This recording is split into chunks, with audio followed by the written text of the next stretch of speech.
अस्सलाम वालेकुम, आप देख रहे हैं बोल न्यूज़ और मैं हूं मोहम्मद हसनैन खान। बुलेटिन का आगाज़ करेंगे। पाकिस्तान ईरान के ताल्लुकात तारीख़, सकाफ़त, मज़हब से जुड़े हैं। दुनिया की कोई ताकत हमारे ताल्लुकात ख़राब नहीं कर सकती। ईरानी सदर ने दुनिया को वाज़ेह पैगाम दे दिया। कहा कि कराची, पाकिस्तान और ईरान के ताल्लुकात तारीख़ी हैं। इनक़िलाब ईरान अभी ख़त्म नहीं हुआ। दुनिया में शैतानियत, सरकशी के ख़िलाफ़ हमारे नारे ज़िंदा हैं। फ़लस्तीन की आज़ादी ईरान की सबसे बड़ी तरजीह है। ईरानी सदर इब्राहिम रईसी 3 रोज़ा दौरा पाकिस्तान मुकम्मल करके ईरान वापस रवाना हो गए।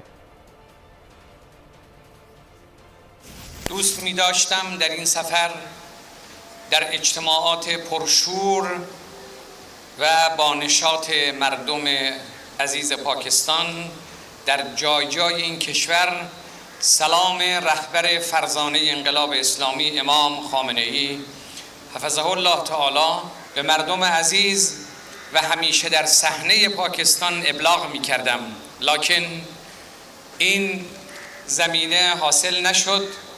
از همین جایگاه به همه مردم عزیز در پاکستان، پیر و جوان و همه آحاد مردم عزیز در این ایالت و جای جای پاکستان ابلاغ سلام می کنم.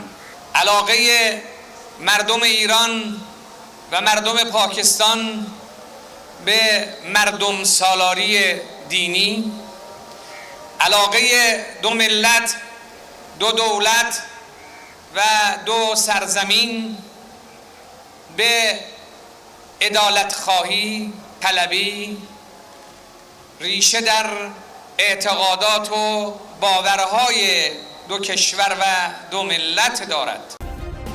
सब्सक्राइब करें और बेल दबाएं ताकि कोई खबर रह न जाए।